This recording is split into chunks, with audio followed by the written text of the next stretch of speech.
in southern Texas.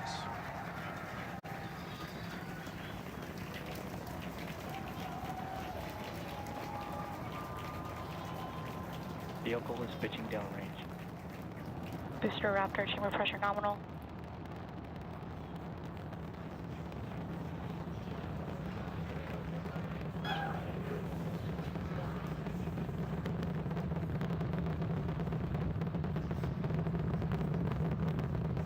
Booster and ship, avionics, power, and telemetry nominal.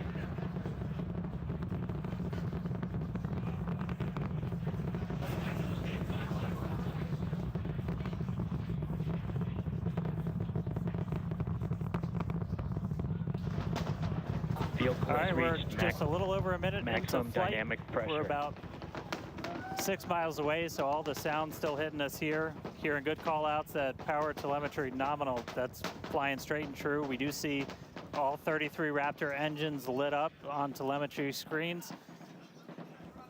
At this point, we've passed through that point of maximum aerodynamic pressure, that max Q. Now, coming up in just a little over a minute from now is going to be hot staging. So we're going to see the 6 engines on the ship ignite while still attached to the booster. Just before that, we'll see all but 3 center engines on the booster shut down. And what we call MECO, it's most engines cut off instead of So 8. we are listening to the initial rocket movement of SpaceX's Super Heavy-Starship. This is SpaceX's 6th test flight. This is a means by which to test and keep testing this very large, the largest ever rocket manufactured by SpaceX or anyone else. The idea is to test out not only its range and its abilities, but also to see if it is sufficient to not only take astronauts to the moon, but begin the process of building rockets large enough to potentially, in the next 5 to 10 years, reach Mars. What we're seeing there is the firing of 6 different rockets within this Super Heavy-Starship. They're fueled by methane and oxygen. I want to bring in Jake Rosen, who is watching this, as all of us are, from West Palm Beach, Florida, where there's been a considerable amount of transition news for President-elect Trump today, but also the President-elect is there.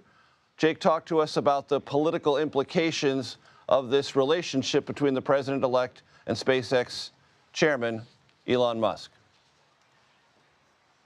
Well, we know, Major, that Elon Musk has been by President Trump's side almost every day since the election, down here behind me at Mar-a-Lago and in West Palm Beach, attending public gatherings, lending a private ear to Donald Trump. And this is something that Donald Trump had talked about, this launch and this kind of American ingenuity, pledging to A, bring it back, and B, like you just mentioned, a promise to go to Mars at some time during his presidency or soon after. Really an embrace of what America can be that Donald Trump promised. However, it really doubles down and triples down his ties to Elon Musk, a man who donated over $100 million of his own money to make sure that Donald Trump got elected. So these two men really celebrating a momentous achievement for American ingenuity, but also their political achievement just over a week ago. And Jake, this is one of the questions that will confront the Trump administration once it takes office. Elon Musk has sparred publicly and privately with 2 federal agencies specifically related to activities with SpaceX. One is the Environmental Protection Agency. The other is the FAA. And this relationship, visible now there on site at this launch, sort of underscores the ability that Elon Musk will have, the unique ability he will have to have, once he becomes president, President Trump's ear on these regulatory matters and clashes he's had with the EPA and the FAA. And not just that, Major, but Donald Trump's relationship with foreign governments, as we still compete with other countries to do these things. We still compete, especially Elon Musk does, on the world stage with other international companies who are trying to do this kind of work. And the conflicts that Elon Musk has with China because of Tesla and SpaceX, the same with Russia and other parts of the world, too. We have to remember just the conflicts that Elon Musk brings into this, in addition to just generally his advice, though technically he's not part of the Trump campaign or the transition process, but he has been helping publicly and privately, like I said, to help sort out and pick through who Donald Trump surrounds himself with, even writing back and advocating for people who have not been selected in this transition process, too. And Jake, other aspects of this that you find notable in terms of either President-elect Trump's fascination with SpaceX and what Elon Musk has been able to accomplish, and what Elon Musk's role with this quasi-semi-White House officially sanctioned efficiency department may or may bring to this or other matters before the federal government? Well, certainly Elon Musk, yes, he's been promised that role, but I think the more important thing, in addition to that kind of that blue ribbon committee who can recommend to Trump to cut certain parts of the federal budget that are under Trump's control, is really the direct line that we know that he has to Donald Trump, the direct line to being here at Mar-a-Lago and in West Palm Beach, meeting with advisors, vetting people, and picking people who Trump surrounds himself with. How long that lasts remains to be seen, but Donald Trump, going back through about the Republican National Convention time, Trump has been talking about these kind of rocket launches for a long time, and really that is what sparked Elon Musk's involvement in the campaign. It was the launch of that America PAC that supported Donald Trump in states like Pennsylvania, really ran the ground game in other parts of the campaign, in addition to Donald Trump's really fascination, like you said, bringing it up at almost every rally, his obsession and really realization that what Elon Musk is doing is special and he should have him in his corner. Jake Rosen, thank you very much from West Palm Beach. I want to bring in Oriana Polink, who is with Politico, who has written extensively about Elon Musk and the FAA. Oriana, it's great to have you with us. Thanks for joining us. How would you characterize Elon Musk's relationship with the FAA, and how would you imagine it might change with his close alliance, and that's putting it mildly, with the incoming president? Yeah, I think the way to describe it is an absolute flashpoint right now. It has had some friction dating back to 2021, when then FAA Administrator Steve Dixon had to call and talk with Elon Musk, kind of gave him a little scolding on how he was doing business and expanding in Texas.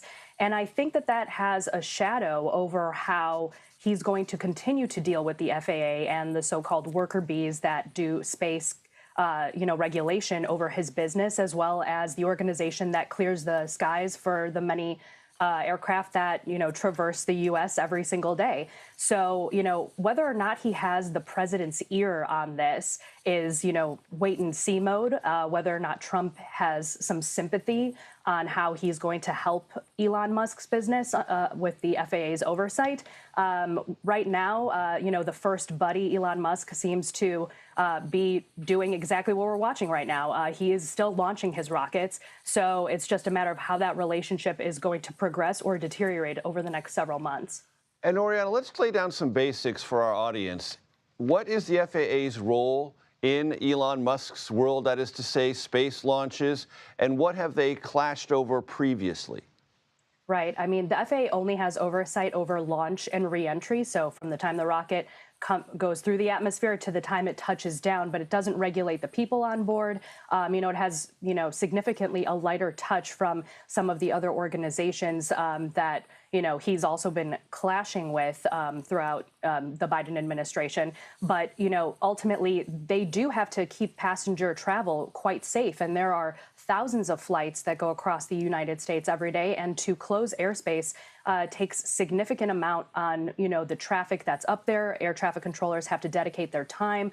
And that's really what this conversation has evolved to. Like, how can you continue the cadence of these launches at the pace that he wants to keep them at, while, making sure that everyone stays safe in the skies? And so that's the conversation that everyone's having at this moment. Oriana Polink with Politico. Thank you very much for that. I appreciate it very much. Next, President-elect Trump. Well, it'd be fair to say he is increasing the pressure on Senate Republicans to give due consideration to his choice for Attorney General. That's Matt Gaetz. Trump is calling Republican senators and holding within his powers a threat, possibly implied, possibly real, to make recess appointments. We'll have more on all of that next, right here on America Decides.